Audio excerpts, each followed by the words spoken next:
بسم اللہ الرحمن الرحیم۔ ناظر کرامی السلام علیکم۔ لقمان حکیم نے اپنے بیٹے سے کہا، اے میرے بیٹے، میں نے لوہا اور پتھر سب اٹھائے ہیں، لیکن قرض سے زیادہ بوجھل کوئی چیز نہیں اٹھائی۔ میں نے پاکیزہ چیزیں کھائی ہیں اور اچھے حالات بھی دیکھے ہیں، لیکن عافیت، آزمائش سے دوری سے زیادہ لذیذ کوئی چیز نہیں پائی، اور لوگوں کی طرف اپنی ضرورتیں لے جانے سے زیادہ تلخ کسی چیز کو نہیں پایا۔ اے بیٹے، جو کہتا ہے وہ جھوٹ بولتا ہے کہ برائی برائی کو ختم کرتی ہے۔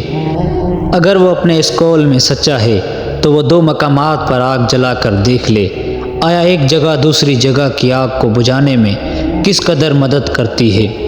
حقیقت تو یہ ہے کہ خیر اور بھلائی ہی برائی کو ختم کر سکتی ہے، بالکل اسی طرح جس طرح پانی سے آگ بجھ جاتی ہے۔ اے بیٹے، اگر کسی کو دوست بنانا چاہتا ہے تو دوست بنانے سے قبل اسے غصہ دلا۔ اگر وہ غصے میں اعتدال کا رویہ اختیار کرے تو پھر اسے دوست بنا، ورنہ دوستی سے گریز کر۔ سفر میں اپنی سواری پر اعتماد نہ کر، جب منزل قریب آ جائے تو اپنی سواری سے اتر جا۔ شب کے آغاز میں سفر نہ کر، سفر میں اپنے ساتھ اپنی تلوار، جوتی، عمامہ، کپڑے، پانی، سوئی دھاگا اور چینی وغیرہ رکھ۔